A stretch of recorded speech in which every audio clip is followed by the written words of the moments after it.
Good morning student.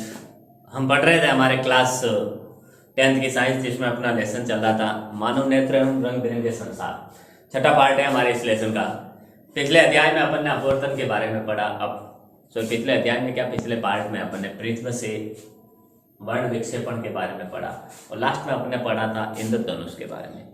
ठीक है, इंद्रधनुष कैसे बनता है वो अपन ने पढ़ा था। और उसके बाद अपन ने एक वायुमंडलीय अपवर्तन की घटना पढ़ी थी, यानी सूर्य का प्रकाश का वायुमंडल के कणों द्वारा, वायुमंडलीय अवयवों, वायुमंडल में पाए जाने वाले जो गैसों, धूल, मिट्टी के कण, इनके द्वारा क्या होता है, अपवर्तन होता है। ठीक है, उस अपवर्तन को वायुमंडलीय अपवर्तन कहते हैं। और उस वायुमंडलीय अपवर्तन के कारण हमें कई सारी घटनाएं देखने को मिलती हैं, जिसमें से एक घटना अपन ने तारों का टिमटिमाना पढ़ा था।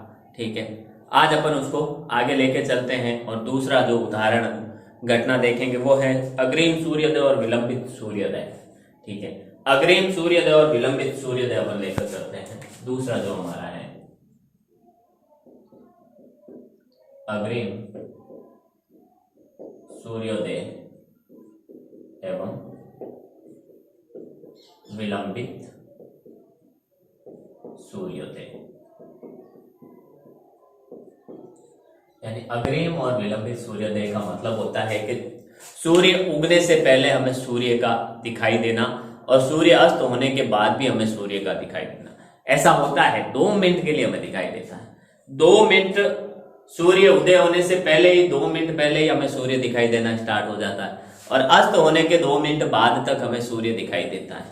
ऐसा होता है वायुमंडलीय अपवर्तन के कारण। ठीक है, देखिए वायुमंडलीय अपवर्तन के कारण ऐसा होता है, तो लिखते हैं अपन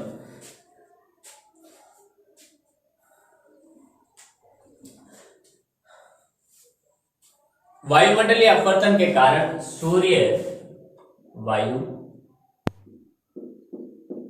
मंडलीय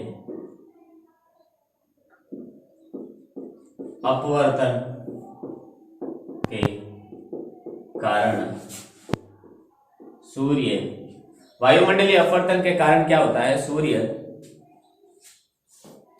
हमें वास्तविक सूर्योदय से लगभग 2 मिनट पूर्व ही दिखाई देने लग जाता है। सूर्य हमें वास्तविक सूर्योदय से 2 मिनट पूर्व ही दिखाई देने लग जाता है, दिखाई देने लग जाता है। ठीक है, फिर देखिए, तथा वास्तविक सूर्यास्त से 2 मिनट बाद तक, पश्चात तक, सूर्यास्त के 2 मिनट बाद तक हमें क्या करता है, दिखाई देता है। ठीक है, दिखाई देने लग जाता है तथा वास्तविक सूर्यास्त से 2 मिनट बाद तक भी हमें सूर्य दिखाई देता है, सूर्य दिखाई देता है। ये वायुमंडलीय अपवर्तन के कारण होता है, दोनों घटनाएं। ठीक है, यानी 2 मिनट पूर्व ही, उदय होने से 2 मिनट पहले ही हमें सूर्य दिखाई देना स्टार्ट कर जाता है और उस अस्त होने के 2 मिनट बाद तक भी हमें दिखाई देता है। ठीक है, तो वास्तविक सूर्यास्त व आभासी सूर्यास्त के बीच का समय 2 मिनट का अंतर लगभग 2 मिनट का होता है। वास्तविक और आभासी, वास्तविक सूर्योदय व सूर्यास्त व आभासी सूर्योदय व सूर्यास्त के बीच का लगभग समय जो अंतर होता है वो 2 मिनट का होता है। ठीक है, तो देखिए 2 मिनट का होता है। वास्तविक सूर्योदय का मतलब क्या है, जब वास्तविक रूप में क्या होता है, देखिए अब सूरज को अपन कैसे देखते हैं, ये यहां से बाहर आ रहा है, से सूर्योदय किसे होता है कि वास्तविक सूर्योदय तो कौन सा होगा कि हमें दिखाई दे रहा है ये सूरज पूरा ऊपर आ गया है, ये कहलाएगा वास्तविक सूर्योदय। वास्तविक सूर्योदय और जब यहां पर हो, जब यहां पर हो, लेकिन वास्तविक रूप से तो सूर्य यहां पर है, लेकिन हमें आभासी वायुमंडलीय अपवर्तन के कारण वो सूर्योदय दिख रहा है ऊपर की तरफ, तो ये आभासी सूर्योदय,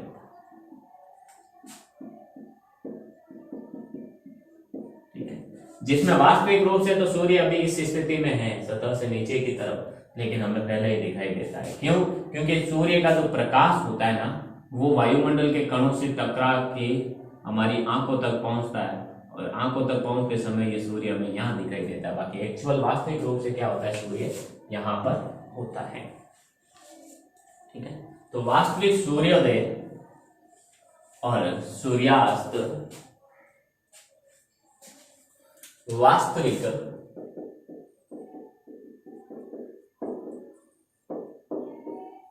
सूर्योदय या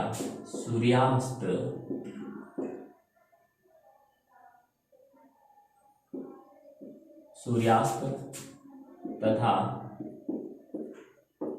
आभासी सूर्योदय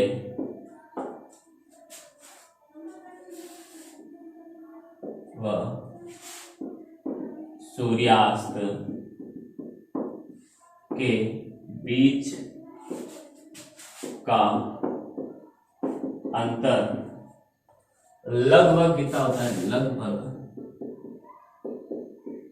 2 मिनट होता है। कितना होता है? 2 मिनट होता है वास्तविक, ये होता है, ठीक है। इसी कारण क्या होता है, सूर्योदय व सूर्यास्त के समय पूर्व सूर्य की चक्रिका चपटी प्रतीत होती। इसी कारण क्या होता है कि जो सूर्योदय व सूर्यास्त, सूर्योदय से पहले और सूर्यास्त के बाद तक भी हमें सूर्य की जो लालिमा दिखाई देती है, सूर्य हमें दिखाई देना स्टार्ट हो जाता है।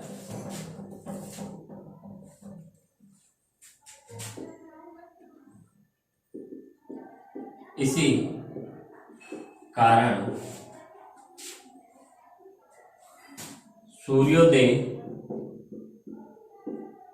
से 2 मिनट पूर्व व सूर्यास्त के 2 मिनट पश्चात तक हमें सूर्य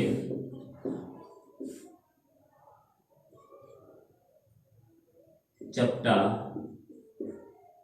प्रतीत होता है या दिखाई देता है, ठीक है। ये होता है दूसरा अग्रिम सूर्योदय और विलंबित सूर्योदय से जुड़ा हुआ वायुमंडलीय अपवर्तन से जुड़ी हुई घटना का एग्जाम्पल, ठीक है। स्क्रीनशॉट ले आप इसका। दूसरी चीज देखिए आप लोग, इसका सवाल कैसे बनेगा, सवाल यही बनेगा भाई, अग्रिम 1 नंबर का सवाल बनेगा तो पूछेगा कि अग्रिम सूर्योदय या विलंबित सूर्योदय, या डीपली अगर आपको पूछ ले पूरा एक्सप्लेन करके कि सूर्य वास्तविक सूर्योदय होने से पहले ही हमें सूर्य दिखाई देने लग जाता है, इसका कारण क्या है, 1 नंबर का सवाल। तो कारण यही लिखना है कि वायुमंडलीय अपवर्तन के कारण, ठीक है। कारण 1 नंबर का सवाल का उत्तर तो क्या होगा, 1 लाइन पे होगा और 1 लाइन में देखते होगी। 2 नंबर का पूछ लेते, ये पूरा एक्सप्लेन करें आप लोग, ठीक है। फिर देखिए प्रकाश का प्रकीर्णन क्या होता है। प्रकाश का प्रकीर्णन, देखिए प्रकाश के प्रकीर्णन की अगर अपन बात करें तो आकाश का रंग नीला दिखाई देता है प्रकाश के प्रकीर्णन के कारण, ठीक है। गहरे समुद्र का रंग नीला दिखाई देता है प्रकाश के प्रकीर्णन के कारण। सूर्योदय व सूर्यास्त के समय सूर्य का लाल दिखाई देना, यह भी प्रकाश के प्रकीर्णन के कारण होता है, ठीक है। तो देखिए आकाश का रंग नीला दिखाई देना, आकाश का रंग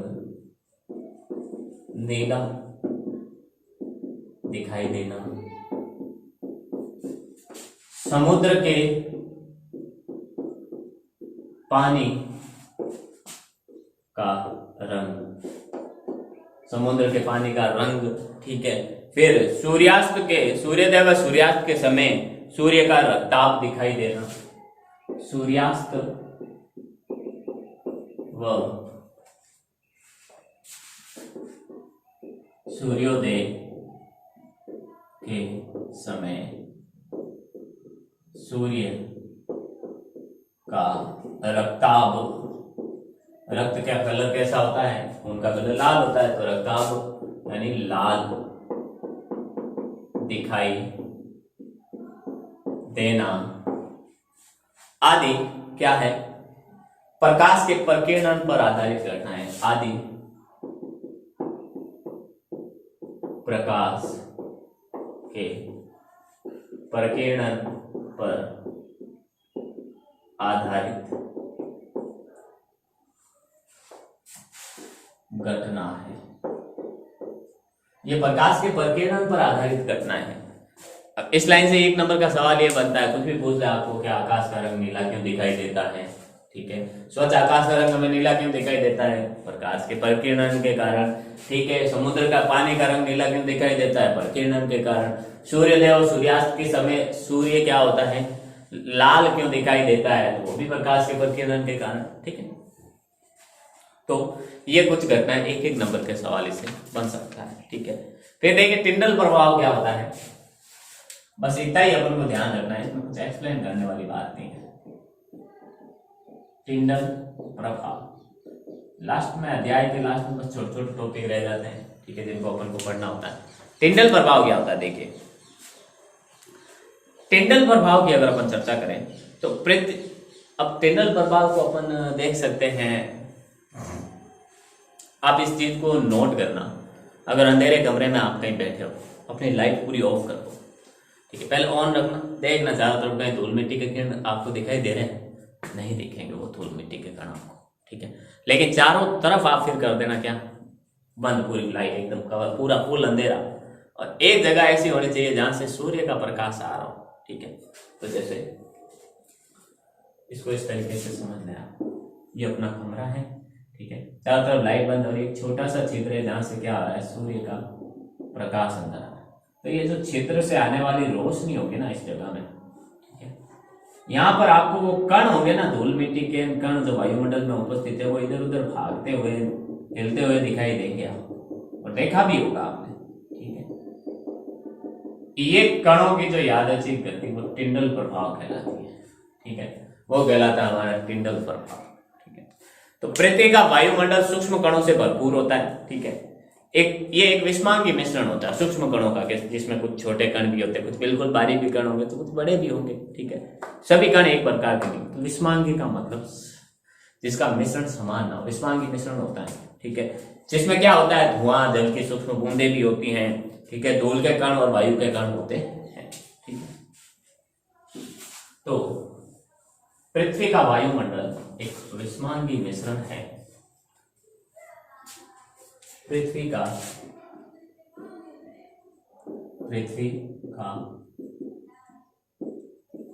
वायुमंडल सूक्ष्म कणों का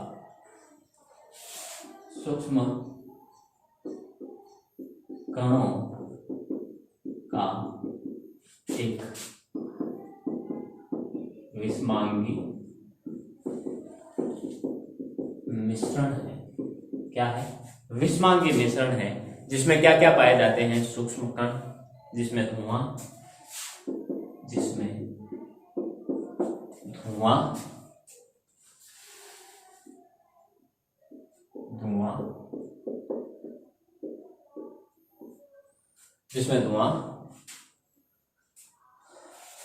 जल की सूक्ष्म बूंदें,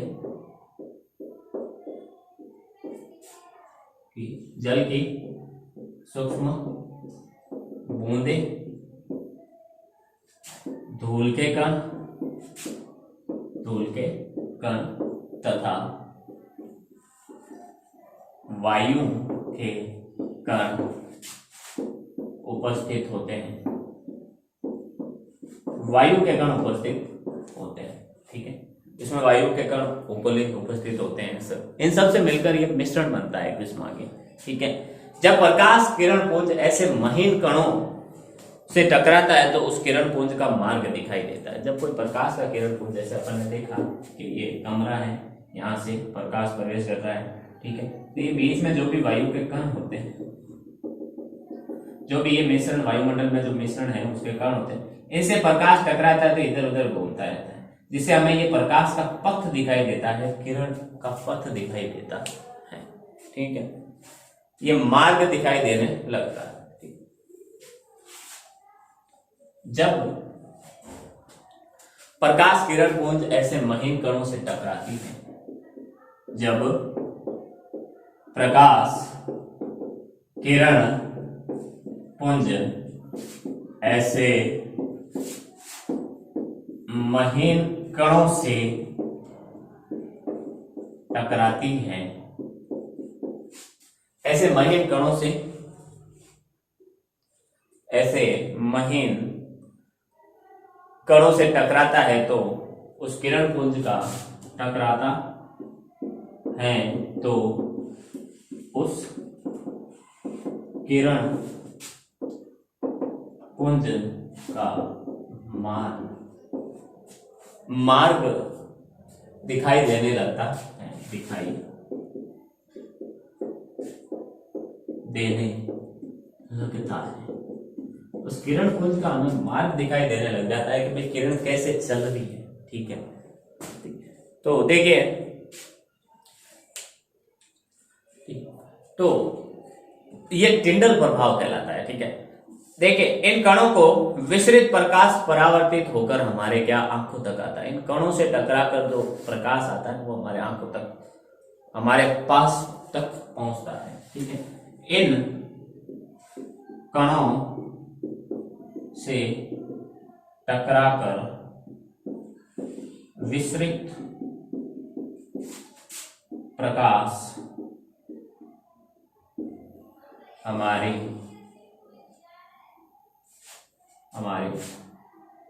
आंखों तक आता है, आंखों तक आता है, ठीक है। कोलाइडी कणों द्वारा प्रकाश के प्रकीर्णन, ये जो कोलाइडी कण है, जो कण होते हैं वायुमंडल में, कोलाइडी के रूप में कोलाइडी कण होते हैं, जिसमें सभी प्रकार के गैस के भी कण है, वायु के कण है, धूल मिट्टी के ठोस के भी कण है, इसके अलावा द्रव की सूक्ष्म बूंदें हैं जल की, ठीक है। कोलाइडी कणों द्वारा प्रकाश के परिकिरणन की परिघटना को अपन टिंडल प्रभाव कहते हैं। कोलाइडी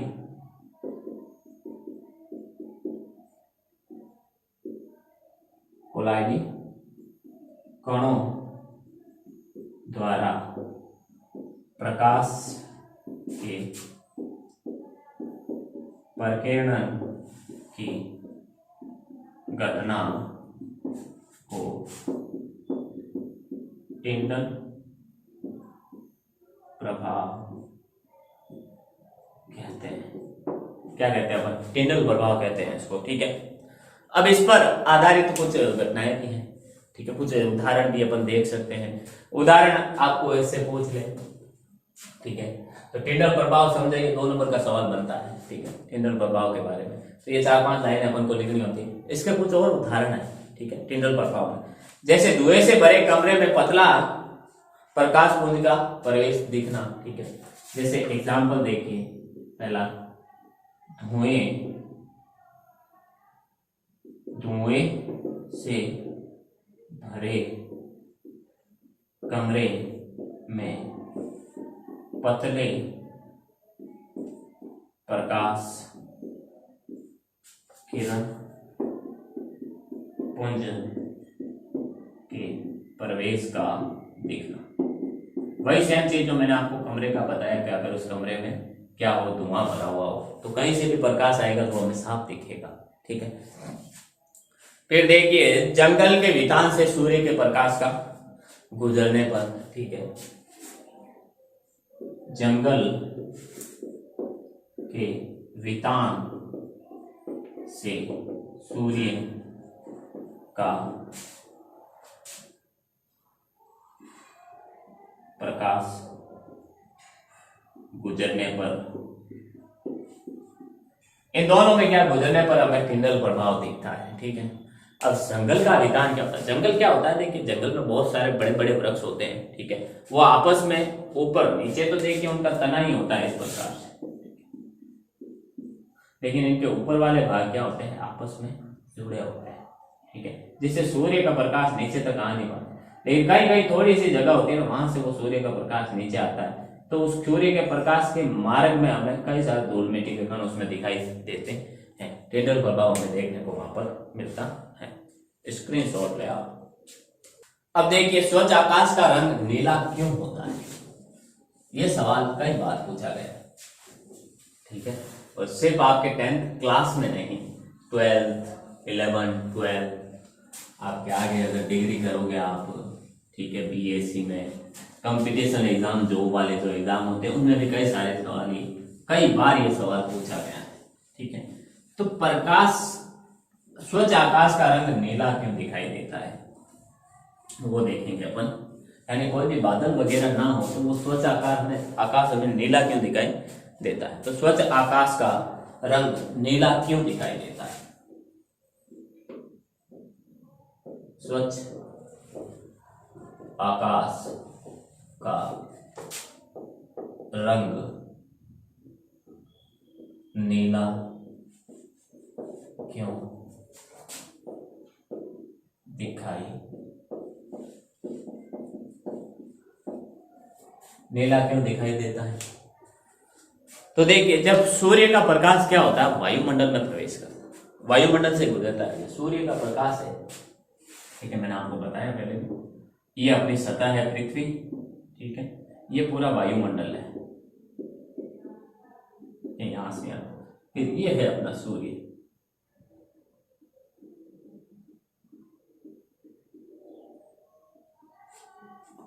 जब सूर्य का प्रकाश क्या होता है, वायुमंडल से गुजरता है, इस सूर्य का प्रकाश क्या होता है, इस वायुमंडल से गुजरता है, ठीक है।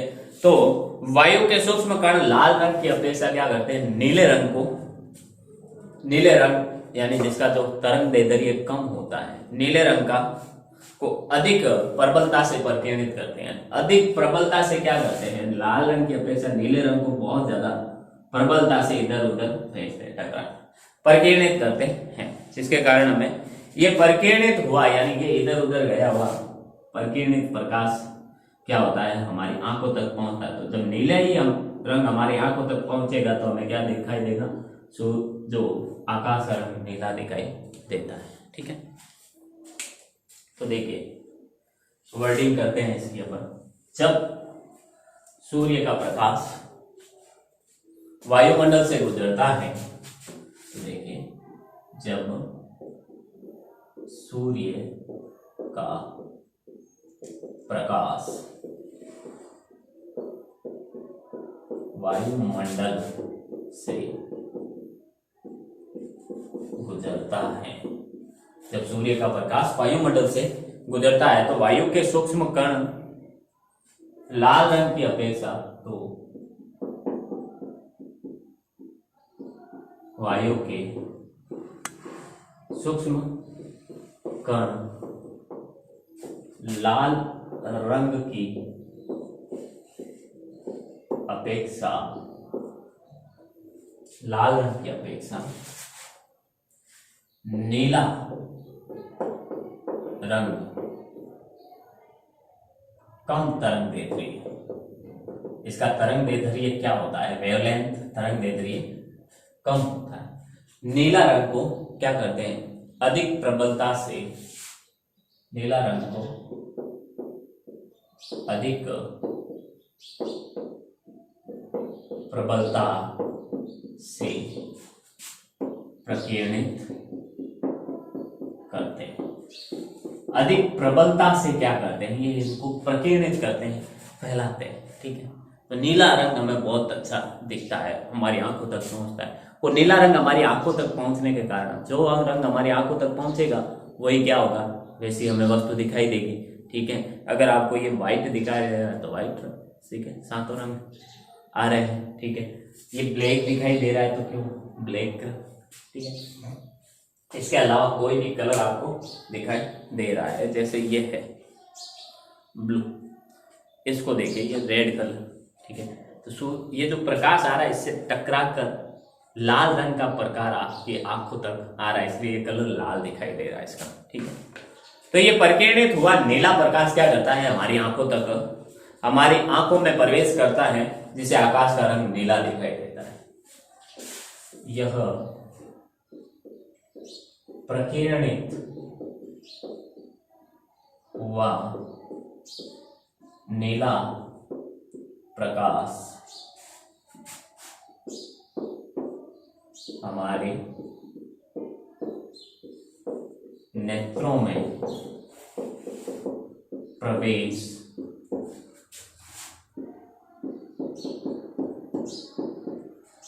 में प्रवेश करता है जिससे आकाश का रंग नीला दिखाई देता है, जिससे आकाश का रंग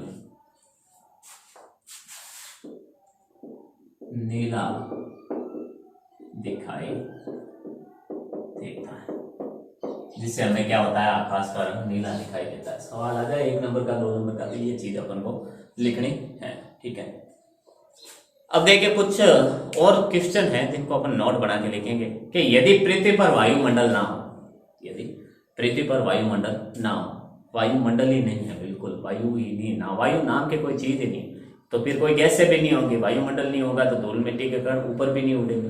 ठीक है, तो जब पृथ्वी पर वायुमंडल ना हो तो कोई परिकिरण नहीं होगा, कोई प्रकाश का परिकिरण नहीं होगा, जिससे आकाश का रंग हमें कैसा दिखाई देगा, काला दिखाई देगा। ठीक है, यदि पृथ्वी पर वायुमंडल न हो तो कोई प्रकीर्णन नहीं होगा, जिससे क्या होगा, हमें आकाश का रंग काला प्रतीत होगा। आकाश हमें कैसा दिखाई देगा, काला होगा। तो सवाल पूछा जा सकता है, यदि वायुमंडल, पृथ्वी पर वायुमंडल नहीं हो तो आकाश का रंग कैसा होगा, 1 नंबर का सवाल। ठीक है, इसी कारण अत्यधिक ऊंचाई पर, इसके कारण क्या होता है, जब वायुमंडल में अपन वायुमंडल से ऊपर निकल जाते हैं हवाई जहाज द्वारा, रॉकेट द्वारा, ठीक है, तो अत्यधिक ऊंचाई पर उड़ते हुए यात्रियों को आकाश का रंग काला दिखाई देता है। ठीक है, क्योंकि ये वायुमंडल है, पृथ्वी इसके ऊपर ये वायुमंडल, और इसके ऊपर क्या है, कोई एरोप्लेन उड़ रहा है। ठीक है, तो उसके अंदर बैठे हुए जो यात्री हैं उनको क्या दिखाई देगा, उनको ये आकाश का रंग ऊपर की तरफ काला दिखाई देगा, काला दिखाई देता है। ठीक है, इसी कारण अत्यधिक ऊंचाई पर उड़ते हुए यात्रियों को आकाश का रंग कैसा दिखाई देता है, काला प्रतीत होता है। इसी कारण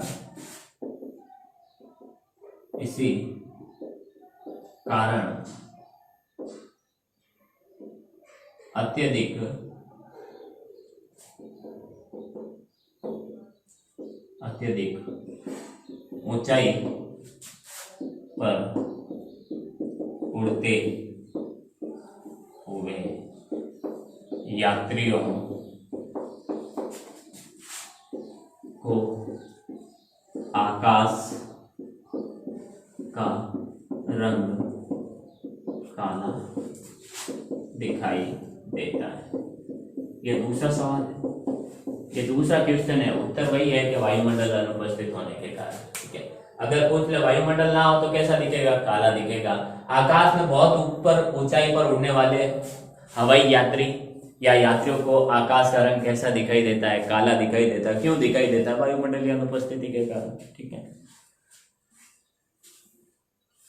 देखिए जो लाल रंग होता है ना, उसकी तरंग दैर्ध्य सबसे ज्यादा होती है, बहुत सबसे ज्यादा तरंग दैर्ध्य, यानी 7 रंग हमने पढ़े थे विबग्य और, ठीक है, इसमें बैंगनी का सबसे कम तरंग दैर्ध्य है, यानी सबसे कम, और लाल का है सबसे अधिक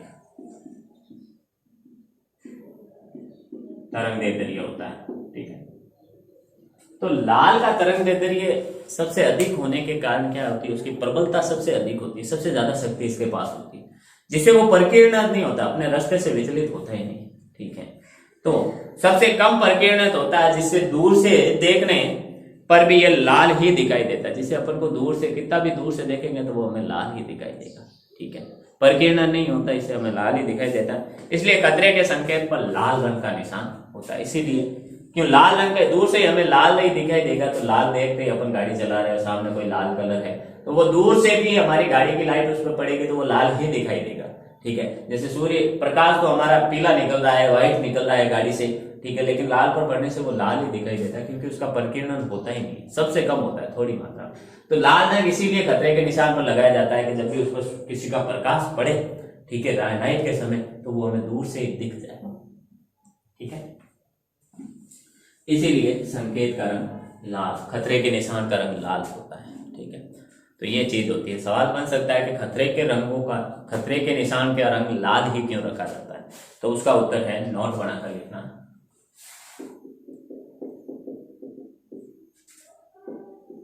लाल रंग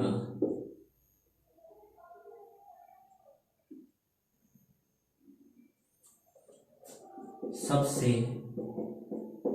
अधिक तरंगदैर्घ्य है। लाल रंग का प्रकाश सबसे कम प्रकीर्णित होता है, सबसे कम प्रकीर्णित होता है। लाल रंग का प्रकाश सबसे कम प्रकीर्णन होता है, जिससे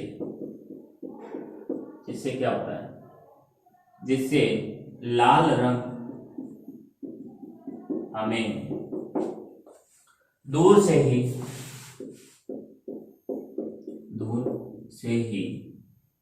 बिल्कुल स्पष्ट या साफ दिखाई देता है, ठीक है। जिससे स्पष्ट या साफ दिखाई देता, ना तो धुंधला ना कोई बात, ठीक है, एकदम साफ हमें लाल रंग दिखाई देता है। इसीलिए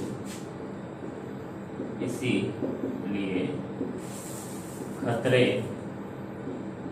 के निशान पर लाल, खतरे के निशान को लाल रंग का बनाया जाता है, लाल रंग का बनाया जाता है।